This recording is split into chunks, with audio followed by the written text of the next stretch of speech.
right. Hello, everyone. I'm Neeraj. I'm the engineering lead at Aspen Mesh, and thank you for joining me today in exploring the answer to the question, I'm a developer, should I care about a service mesh? So before I get deep into the presentation, you always want to start the presentation by asking questions to see people are even remotely paying attention to you. So just 3 questions, not a lot. So if you can answer by show of hands, how many of you are developers? All right, awesome. You're gonna like the first slide then. Second question, how many of you have heard about a service mesh before this meetup? All right, I'm so glad it's not just the Aspen Mesh folks raising their hands. All right, the third one is how many of you have actually used a service mesh in production, in demo, just playing around? All right, so I'm definitely interested in learning more about your experiences, so please come and talk. All right. So let's get started. So the first thing I want to talk about was actually give more background on why developers and service mesh are being even talked about in the same context. Like what has happened in the last 5 years or 10 years that we are even trying to understand a service mesh. So here we go. So to begin with, okay, good, it's working. So I think developers are the new kingmakers of the modern world. That should make some of the developers happy. So by kingmakers, I mean they are the drivers for the growth in most of the modern businesses. You can see that by the rise in the salaries, which are comparatively higher if you compare it to the other professions, and also the ridiculous number of new roles that are propping up, which have the developer name in front of it, whether it's the full stack, half stack, I don't know. Or developer relations, I'm missing maybe a dozen. So the reason I think that has happened, I think about it in two different primary reasons that has happened. First is most of the companies are now becoming technology companies. If you're selling newspapers, you're selling socks, you have a technology team. And the technology team is made up of developers. So that means there's an increased demand. With increased demand, you have more increasing salaries. The second thing, which I think is rather interesting, most of the developers are now selling their products on platforms that they are building themselves. So the low cost, low touch sales motion are creating an environment where companies can actually relocate some of the funds that traditionally went to salespeople. So I know, Phil, you're a salesperson, but I'm just saying that has given the opportunity for developers to kind of shine more and get some more attention on them. So with that, I think a lot of attention has gone on to understanding how developers work, how to make them more efficient. In particular, I think companies want developers to focus more and more on the business logic. By business logic, I mean developers should be adding more values, which is unique to the organizations, rather than working on some code which you can rather borrow or reuse. So traditionally, the way developers achieve this, I think of it in 2 ways. First was you go and buy a software, you find a vendor, you offload the maintenance and the support of it through that vendor. The second was creating libraries.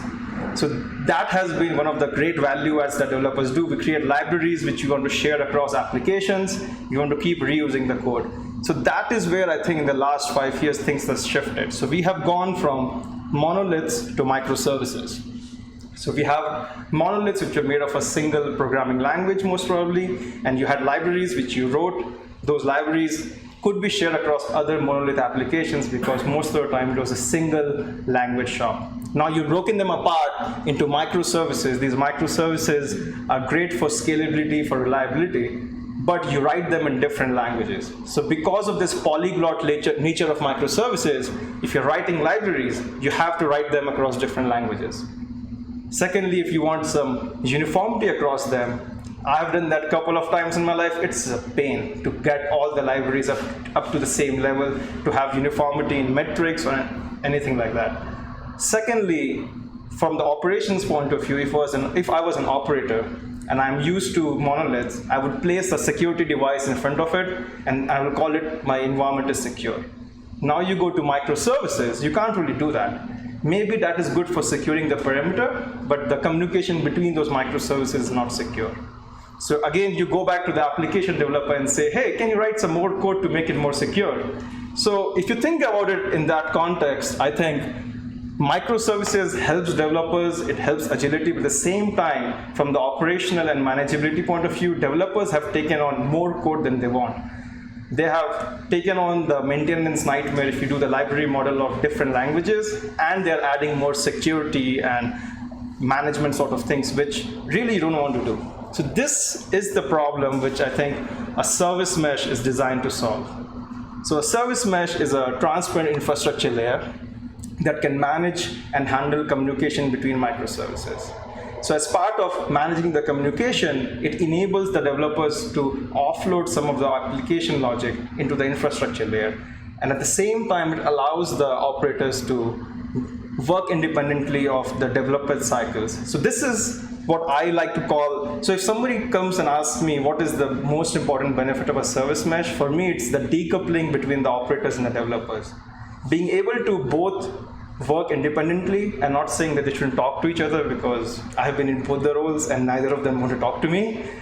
But you do want to make sure they can work independently and they can be successful and agile in their own role. So here's the thing. So how do service meshes achieve it, where developers can offload the functionality without creating libraries? So this is what I call, which is the sidecar proxy architecture. So by sidecar proxy architecture, I mean a proxy is inserted which intercepts traffic going in and out of your applications. In the sidecar model, you are gonna deploy a new container. If you're using Kubernetes, for example, you will deploy a new proxy container which will live in the same pod as your application container. So the application container and the proxy container, they share the same networking namespace. Most of the times there are IP table rules inserted which make sure that all the traffic from the application container will be shunted to your proxy container, and the similar way any traffic coming into your pod will be shunted via the proxy. So this mechanism of the sidecar proxy, where you can deploy a separate container, gives that decoupling. Now you have all the functionality you wanted, but it is a separate container which the application developer does not have to maintain. So like you see in here, if a service A is talking to B, and if you have a sidecar proxy architecture, the app A will talk to the proxy first, then the proxy talks to the other proxy, and then eventually the packet which is service B. As the packets move through the proxies, it's in a unique place to add a lot of advanced functionality. And this is where the offloading happens. Additionally, most of the service meshes work by adding a control plane. This control plane is used to dynamically configure the proxy based on your environment. So if you are in Kubernetes, and for example, if you're using Istio, it can automatically look at pods which are coming and going, services which are coming up. So all the configuration for the proxy happens transparently. So as part of the functionality that the proxy can provide, I like to categorize it in 3 different categories. So first is traffic management, things like service discovery, load balancing. So as the request from the container goes through the proxy can make those choices for you. Second is security. In this case, the proxy can provide the right mechanisms for authorizing and authenticating the requests, providing mutual TLS and encryption. And the third is observability, which is the proxy, while intercepting the request, can surface a lot of data, including telemetry and tracing, which the application doesn't need to do anymore. This data can be automatically reported to the backend, with a rich set of information which can be used for debugging. So at this point, I think if you're a developer, I would say you would like to use a service mesh because of all the functionality that you're getting, and you don't really have to bake it into your application. So from here on, I would like to focus this presentation more from the developer's point of view, as what do I need to do as a developer to be successful if my organization or my operators are telling me, let's use a service mesh. So the next thing we need to understand is what should developers care about? And to answer this question, I'm going to answer them by answering 3 other questions. And the first one is, what functionality can I offload? So what are the functionalities that I don't have to write in my applications which the service mesh can provide? So being a developer for a long time, the best thing I do is delete code. Normally that pull request goes on the most smoothly than anything else, right? Second thing is, do I need to change my applications? So this means you're trying to evaluate what is the cost of adding a service mesh. So if service mesh is providing functionalities A, B, and C, and for them I have to write a lot of code to actually achieve those functionality or get benefits from it, I won't really use a service mesh. So I think from a developer's point of view, we should really look at what are the costs associated with the service mesh. And the third thing is the considerations when using a service mesh. This means if my application has certain characteristics or requirements, these are the things I should be aware of before adding a sidecar. So I think in most of the cases, as I go through the presentation, you will see it's okay to add a sidecar and get benefits, but in certain cases, you should first understand the ramifications. So with that, let's get started. So what functionality can I offload? So the first thing I would like to think about is telemetry. Like I was saying, as the requests are made from the application container and intercepted by the proxy will generate a rich set of HTTP and TCP level stats. So it will include things like service level metrics, which are very useful for creating SLO dashboards. So if your organization is following the SRE principle and wants to create service level objectives, if you're using a service mesh like Istio, the sidecar will automatically create things like request total, which will have metrics around the client and the destination. What was the response code? What was the response flags? At the same time, it will give you information around latency and distribution, so you can easily calculate P95, P99s. So for me, even in our organization, whenever our SRE asks for SLOs, I direct them to the service mesh and says, I'm not going to make it into my application because I don't want to deal with this. At the same time, you can get uniform stats across all the applications. So this has been a big win for us, the uniformity in the microservices world, at the same time not writing code. The second thing which the service mesh provides is a nice abstraction for the backend. So sidecar proxies can abstract away where the data can go to Prometheus or the data can go to Datadog. So this is a good benefit where sometimes if you bake this logic in your application and the operations team wants to change the backend, now you have to go change all the logic. So the next thing is, what does the application developers actually have to do to enable telemetry? For me, to get benefits from a service mesh, you really don't need to change anything. But at the same time, I would say to be successful in the microservices world, you should try to surface application level metrics. By that means some business logic metrics around errors or some asynchronous functions which are happening and are returning errors. So you want to surface them up so that these can be used by your operations team to actually understand where the failure is happening. So this is what I call, or they're called service level indicators. So these are good inputs to creating SLOs, or another way of saying it is when the SLOs are violating, you can look at your SLIs and understand why that's happening.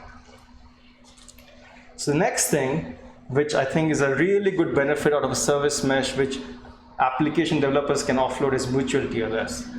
Mutual TLS is the concept of encrypting traffic between microservices by establishing and verifying the identities of the peers. So normally you will create identities unique to each service. Those identities are created by using X509 certificates, and those certificates need to be unique. The certificates need to be provisioned and rotated. So if I was an application developer and our organization required mutual TLS, I would have to do all the work on my own. With a service mesh, especially around Istio and now even Linkerd, it's easy to enable MTLS without doing anything in the application. The service mesh automatically creates workload identities using X509 certificates. In those certificates, the subject alternate name or the SANs are based off the service accounts in your Kubernetes workload. So basically, if you're starting a pod with a service account,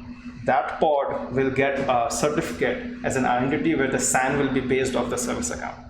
So for me, enabling mutual TLS is great, but I think of having an identity is the biggest piece you can get out of a service mesh in terms of your security first step, because this is the building block to add authorization to enable zero trust networks. If you don't have a reliable and a uniform way of establishing identities, it's a nightmare to do this thing. And the second thing the service meshes provide is an easy way of doing certificate management. So you can easily provision the certificates, provide the certificates to the workloads, at the same time automatically rotate them if they're gonna get expired. Having worked on trying to even get various file changes in a Dockerized environment in Kubernetes and having failed, this is great. If the Sidecar proxy can automatically listen for certificate changes and work, that's the best thing for me, so I don't have to do anything.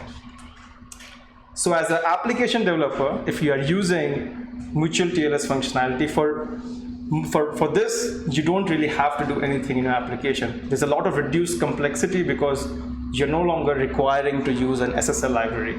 The only thing you actually do is you talk plain text to the sidecar. So the application container and the sidecars, they're in the same networking namespace. They talk over loopback.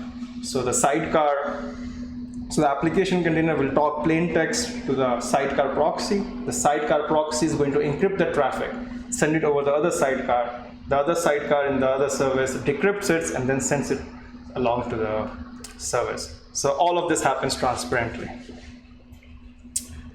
So next benefit from a developer's point of view is request retries and timeouts. So if you're using HTTP, HTTP2 or gRPC protocols, more often than not, microservices, you'll have to have some sense of when should I retry, how many times do I retry, when do I time out, especially, and also if you're on the server side, you have to do things like if the connection is hanging on, when do I time out? Because as the connections keep on going, you are wasting resources.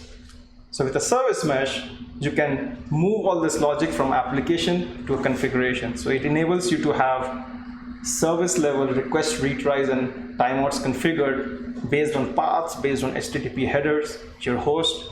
You get all the fine-grained control, which you really want, but without doing it in your application. So basically from the application's perspective, again, you're reducing your complexity. I have seen a simple concept of request retries and timeouts starting out really small, where you just have one service, but then you start differentiating between the various paths for the service, and then you add more service, and then you have a big map of what's the timeout for this service and what's the retry. So if you can move that from application to configuration, first, you don't have to write the code, and second, your operations team is managing it hopefully. So the next thing, which is the favorite feature for me, and which has been really helpful for us to manage our own platform, is distributed tracing. So distributed tracing is a way of understanding how your microservices are related to each other in the context of a request. So if you have three microservices, A, B, and C, a request comes into A, and A makes a call to B for completing the request, and then B makes a call to C. Distributed tracing gives you a way of visualizing the hierarchy in a parent-child relationship. So imagine if you have a really nested microservice chain, being able to visualize for every request how many microservices I am hitting, how long they are taking. That's one of the best things you can do to debug your microservices when they are failing and pinpoint where the problem is. So normally the distributed tracing works by adding HTTP headers, and those headers are propagated along. So if you're familiar with Zipkin, the Zipkin format for tracing is add headers like XB3 trace ID, XB3 parent ID, and XB3 span ID. So what these headers do is, if I have service A, it's the first service in my chain, it will set the trace ID, span ID, and the parent ID as the same unique ID. So they all will be the same. As the request moves along from A to B, and then B makes a request to C, the microservice B is going to preserve the trace ID. The trace ID is considered the root ID for tying all the spans together. Then the microservice B is going to create a new span ID, but for the parent ID is going to transfer from the incoming request. So basically, all these spans are then later going to be reported back, and then the back-end system can help you collect and visualize this. But because these spans all have a parent-child relationship, you can actually look at them in a hierarchical manner. So with a service mesh, the best part is you can trace all HTTP requests. Because the sidecar proxy is inspecting or is in the middle of all the network path, you can't really escape it. If you did it in your applications, you might forget some paths, or sometimes some applications might show which don't have them. because Sidecar proxy will do it, you'll always get a span. It makes the context handling easy, where it automatically makes child spans when it wants to, or if it doesn't see anything, it will make parent spans. And then there's a lot of good information which the Sidecar proxy automatically reports out. So it will add things like who is the client, who is the server, what is the HTTP response code, the request size, response size, user agent, and things like the path. So for every request, you will have a rich set of information which you can use later for debugging. And at the same time, it handles reporting all your traces. So the Sidecar proxy asynchronously batches and reports the traces to backend systems. So if you're using Istio, you have option of using Jaeger, Zipkin, or Lightstep as your backend system. So you have some flexibility. So this is the piece where it gets interesting, as what do applications need to do to get the most benefit out of distributed tracing. So if you're an application developer and you have a Sidecar proxy which does tracing for you, it is really important to do context propagation. By context propagation, I mean when a request comes into your application from the Sidecar proxy, and if it has the headers, trace ID, span ID, parent ID, when you're making a new request outbound, you have to transfer these headers from the incoming request to the outgoing request.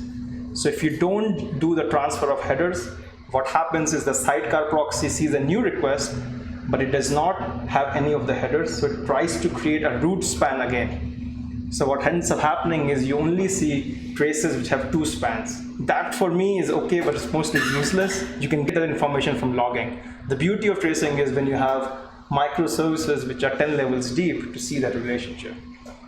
So it's super critical for applications to do this context propagation.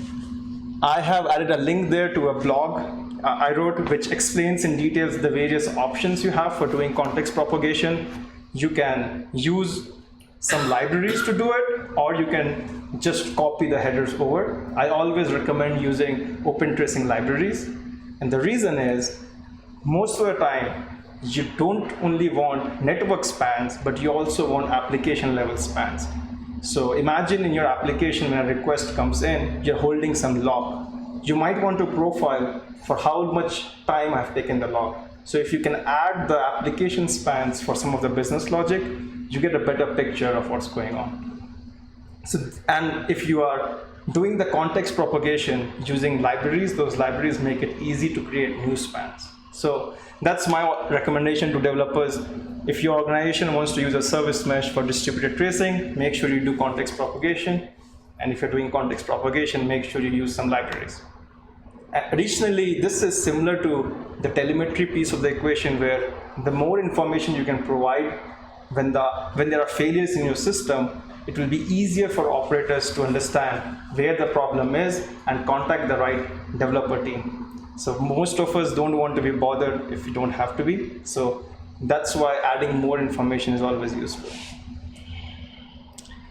So moving on to the next question, which is, do I need to change my applications? So this has been asked by numerous people around, when do I have to change my applications, or why do I have to change my applications if I'm using a service mesh? So just like the answer to every question, well, mostly depends, and you always sound smarter when you say an answer like that, so I'm going to say that. So there are 2 things which I think are really useful to understand. If you're using distributed tracing, I would recommend change your application. You'll get better information. It's not required, but if you don't, you're not unlocking the full potential of the mesh. Second thing, which is also interesting, is are you talking to external services? So normally when you're consuming external services like DynamoDB or a Bigtable, your application will make an HTTPS call to those services. That is obviously more secure. The issue is when you make an HTTPS call, the Sidecar proxy can only do TLS-based routing. So when it does TLS SNI sniffing, at that point it knows how to route it to the right host, but it cannot give you telemetry tracing, for which it needs layer 7 HTTP parsing. So I always recommend, if it is possible, change your application to make an HTTP call to the Sidecar. And the Sidecar, you do configuration so that it does a TLS initiation.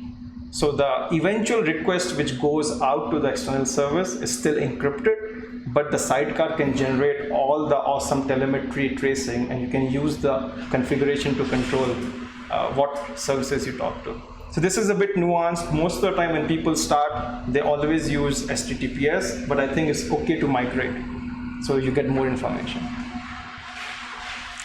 So next up, what are the considerations when you're using a service mesh? So for me, these are there some specific application requirements or application properties which can make it difficult for me to use a mesh? So first one is, I think, very obvious and also very pertinent, is highly latency sensitive. So because you're adding a sidecar in every service, you will get some extra latency added. Normally these latencies are in the order of low single digit milliseconds. So it's mostly okay for most of the applications because you are trying to have a microservices architecture to achieve some scale and reliability. When you do that, you know you're making a lot of network calls. When you're making a lot of network calls, normally a few millisecond latency is considered okay. But if for some reason even adding low single digit milliseconds is not a thing that you can do, you maybe should not use a service mesh. Second thing is customized load balancing of persistence requirements. So if you have written applications where the client, based on some state, already knows what services or what instance of a service it has to talk to, it's kind of difficult to integrate a mesh there. So you can configure the mesh to use like a TCP pass-through, but then again you lose all the other functionality. Because you're using TCP routing, you don't get tracing telemetry.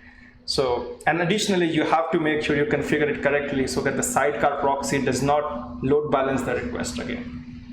So stateful applications where the client is aware of some state through which it wants to route traffic, I would say make sure you understand your requirements well. And the last thing is, if you have a purely event-driven architecture, like all your services are consuming just events asynchronously, the current state of the mesh, you might not get as much benefit as you want. You can use that to just achieve some uniform security so that everything is encrypted. But most of these complicated systems already do things like retries. They already do tracing and telemetry. So I think there's still value if you have these kind of application requirements, but you should be careful that you don't break your application. So this is why I have a star here. I think this is the state of the world today for Istio, and I would say for even Linkerd. There's a lot of work going on in the community to make Kafka work as a first-class citizen for its service mesh. There's a lot of work going on to make sure that the latency introduced by a service mesh sidecar proxy is as low as possible. So keep an eye out if you have these applications, and maybe in few months, it will be okay to use a service mesh for these cases. So the next thing is basically how do I make a service mesh work, right? So if I have an applications team, I have an ops team, I know you don't want to talk to each other, but I think the real way to make a service mesh work is, from an application developer point of view, understand what functionality you will offload, understand the uniqueness of your application, and then convey it to the ops. If you just go blindly by saying, okay, we have a service mesh, and I'm going to add the sidecar proxy, things are going to magically work. It's not going to happen. Similarly, if you go the other way, if your operations teams want the sidecar proxy or the service mesh for tracing, make sure you update your application. Otherwise, you'll only get traces with 2 microservices. So next up, I have a real-life use case. So basically, this is a use case which came up in our own platform. So Aspen Mesh has a hosted SaaS platform, which is a Kubernetes cluster running in AWS. We run the Aspen Mesh. We run Aspen Mesh as a service mesh on top of it, which helps us dogfood our own product. At the same time, we get all the benefits of a service mesh. So here is what we were trying to do. Let me give a quick overview of what this architecture is. So we have requests coming in from the internet, which come to Istio ingress. So they look like my.aspenmesh.io, service A, and then some cluster ID. So we have a service which is like an auth service. The job of the auth service is authenticate the request, consult the database to see if that user who's making the request is allowed to access the cluster ID. Then here comes the interesting part, which is because our platform is multi-tenant by nature, we have a lot of services which are multi-tenant, but at the same time we have some services which we stamp out per tenant. So in this case, if you see, we have service A, B, and C, which is in the namespace user1, and user1 is who owns cluster 1, and then user 2 owns cluster 2. So basically the auth proxy will do three things: authenticate, authorize, and then look at, okay, I've received a request service A cluster 1. Cluster 1 belongs to user 1, so I'm going to send it to the service A in the user 1 namespace. If I have a request from service A cluster 2, I'm going to send it along. So far so good. This is relatively simple, especially if you're a startup which just has 3 people. That's what you do. And I'll go into why there are mistakes, but let's start with the good things first. So let's see. So what did we want to do? So we wanted to do a zero downtime migration. And that migration meant fix the mistake that we made. The mistake was we tied the clusters to users. But in reality, the clusters should be tied to organizations, because users come and go, organizations stay, and users should belong to organizations. So we were having issues where, because we tied a cluster to a user, now in that organization, similar user wanted to access the same cluster. It was really difficult to do because the way we did things. And again, when you start off, you do make bets and you do make stupid choices. This was one of them. So we wanted to correct it. We wanted to say, can we migrate the clusters so that they are now in an organization style? So if you notice, the namespace has changed. So it has gone from user to org1 and user 2 to org2. So this is what we wanted to do. And we wanted to make sure we don't have any downtime. So we mulled over what we can do. So first thing was, okay, let's change the auth service. How do you change the auth service? So we had hundreds of these things lying around. So the whole migration will take some time. So if you change the auth service and you run multiple versions, it just won't work. Because things are in flux. How will the auth service know what to do? Second thing was the auth service. You can make the auth service modification so that it first tries, suppose for a cluster 1, it says I'm going to try the user 1 namespace. If it doesn't work, I'm going to back off and try the org1. But we had quite a few services which were doing gRPC, HTTP, and TCP. So trying to make a back-off logic, try one thing and then try another is kind of complicated. So we sat down and tried to figure out, is there a service mesh way of solving this problem? So we came up with 2 solutions, which I think are very interesting if you have some challenges like this. All right, so first is the similar setup. I've just removed the other part in the top to show something else. So basically, you have Istio ingress. When it's seeing service A cluster 2, you have an auth service old, which is sending traffic to user services, user namespaces. So you deploy a new version of auth service. The new version's job is always send traffic to org namespaces. So in this case, we migrated the cluster 1 services or the tenant services to org1 namespace already. So that means for org1, so the user 1 namespace was gone. And then we deployed some configuration which made sure that the Istio ingress was able to route the things correctly to the auth service new or auth service old. So the configuration basically looked like this. Whenever I receive a traffic at my.aspenmesh.io at port 443, if the path is service A cluster 1, routed to auth service new, or the default case is routed to auth service old. So now you can see how this will work. You migrate over one cluster, you add this route, you migrate over the next one, add the next route. So this works theoretically. There are 2 problems that happens. First is, in this case, if you see, you are changing the route of your ingress. So if you go to your operations and a SRE person and say, hey, I want to start mutating the ingress routes every few seconds, they are going to cringe. You don't want to accidentally make mistakes there and shut down your entire cluster. That's the first problem. Second problem is the services, like I was saying in A, B, and C, they also had gRPC and TCP services. So if you have gRPC, the path which was cluster 1 was not as part of the path, but it was baked as an attribute of a gRPC request.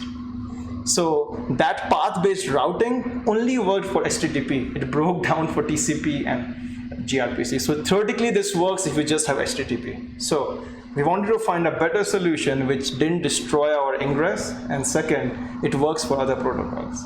So this is where the option 2 comes in, which is this. So you have a similar setup as the last screen. So you have your auth service. For cluster 2, it's going to user 2. So this is what we realized, hey, we can inject a sidecar in that auth service. So first we just injected a sidecar, everything worked as is.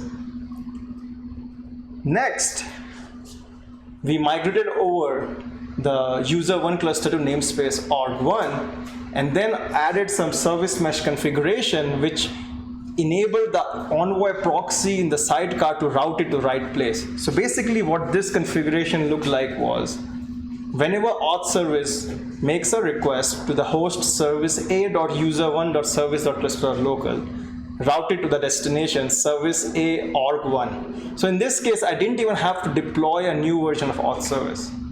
The mesh configuration took care of all the routing. The best part is, because I am doing host-based matching and routing, it works for TCP, gRPC, or HTTP. It does not care about the path protocol. So basically what we ended up doing was migrate over one cluster, add this route, migrate the next, add this route, and we didn't touch the ingress, we didn't even have a new version of auth service. And this pretty much worked flawlessly. It took some time for us to figure out how to do this, but it actually worked. So with that, let's move on to questions.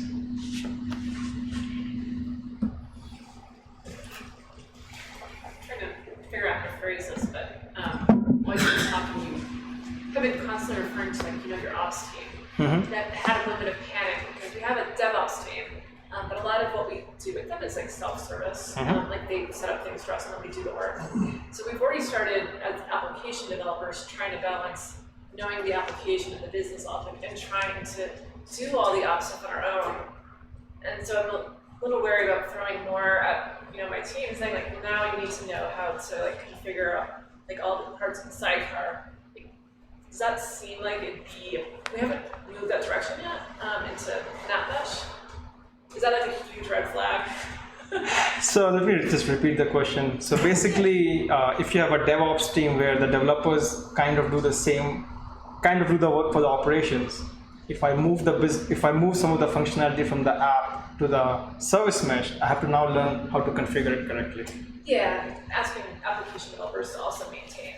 Yes, so I think that's valid in terms of a concern because it's definitely a new space, and also I would say that the configuration is not easy. But I think if you are taking on the DevOps role, it's better to learn this configuration rather than have a lot of unmanageable libraries in different applications. I think I would say it's going to get simpler, and there will be companies like Aspen Mesh and other companies coming up which will try to simplify the landscape. So it is a little scary right now because it's so new and you hear so many things around how complex it is. But we are definitely working on both hardening it in the community and also build tools which make it easy for DevOps team to operate a mesh. Yes. Yeah. When in your migration scenarios, you're mutating configuration files for ingress. That was a nightmare for the ops team because they were afraid you were going to break this. Why does mutating the service mesh stuff any safer? Okay, so the question is, when we were trying to do the migration, mutating the ingress was more dangerous than mutating the service mesh sidecar. Yes. So that's a great question, and I'll give you two reasons. First was, when we started doing this migration, we were using Istio, and at the time, and I think still is kind of valid, Istio didn't provide an easy way to have multiple resource files for the same host. So if you have one host in our migration for ingress, it will be my.aspenmesh.io. All the hundreds and 200s of rules would have to be written in the same file, which have to be constantly applied. So the chances of making a mistake there was really, really high. When we moved to the other model where we're mutating the sidecar configuration, where it was done using different hosts, now we had 400, 500 different resources. So that made it easy. And each resource is a different file. I mean, you can still make it one file, but it's an actual different Kubernetes resource. So in that case, if you do end up making some mistakes, you're still localized. At the same time, we have a lot of other services. The auth service was not the only service just getting fronted by the ingress. So if you screw up the routing there, you actually block all the traffic. Anything else? Yes. At this point in time, is there like any reason to use other service mesh tools aside from Istio? Oh, Like Linkerd? yes, that's a great question. So the question is, at this point of time, is there any reason to use any other service mesh other than Istio like Linkerd? So being part of Aspen Mesh and, and having worked with Istio for the last now 2 years maybe, I would say Istio is the right choice.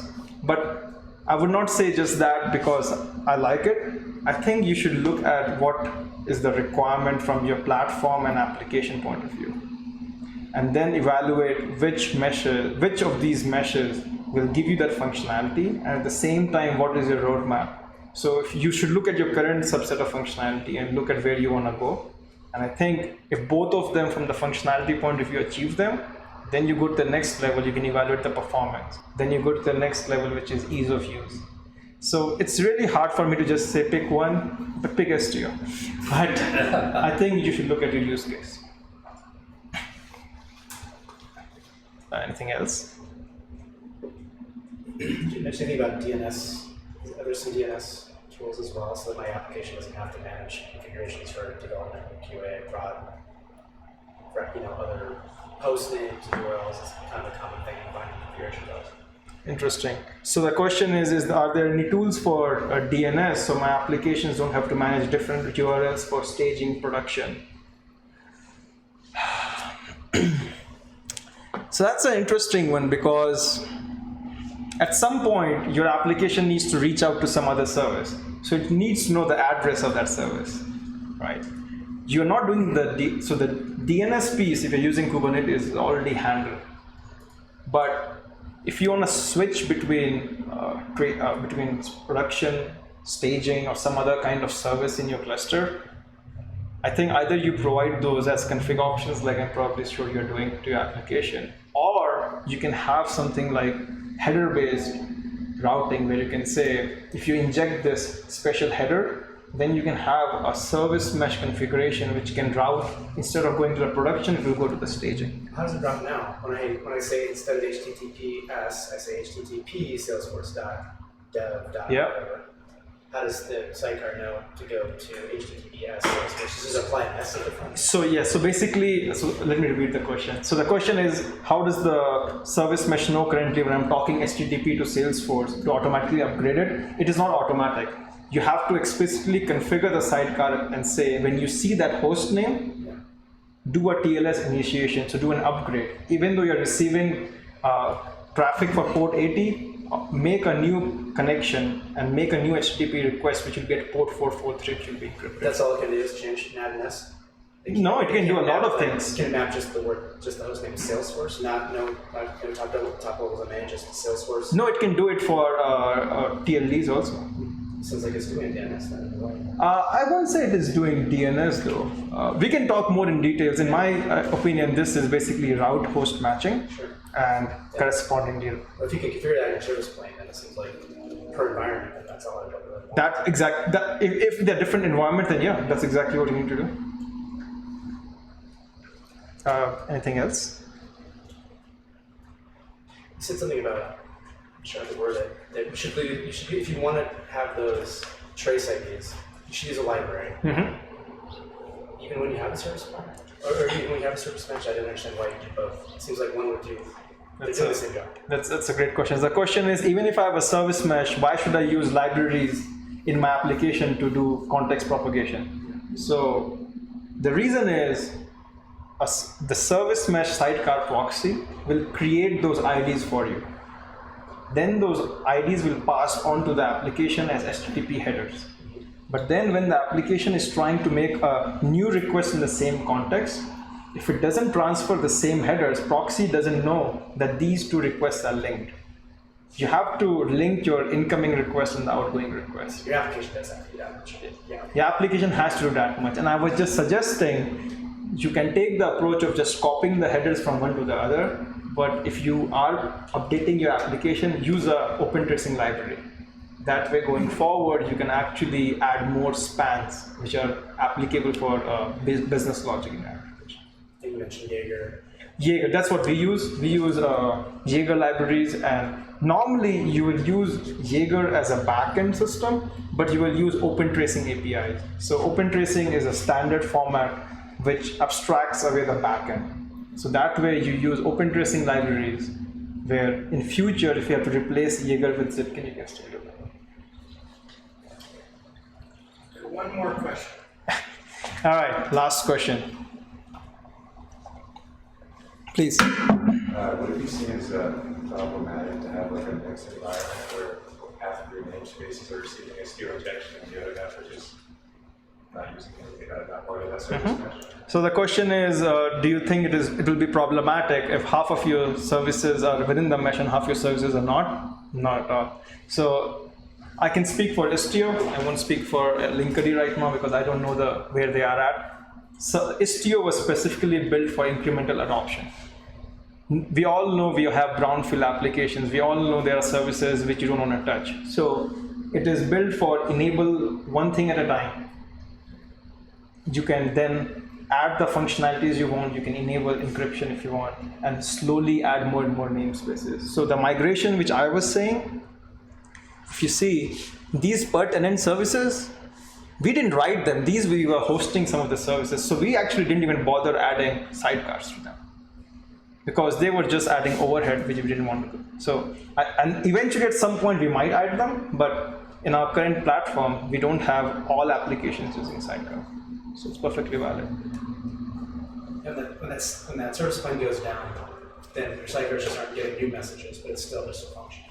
So, okay, so let me answer this. So the question is, when your service mesh goes down, your sidecar still function. You are correct. They just don't get the new configuration. They continue to function as the old configuration, just like any proxy would, if you use Nginx, for example.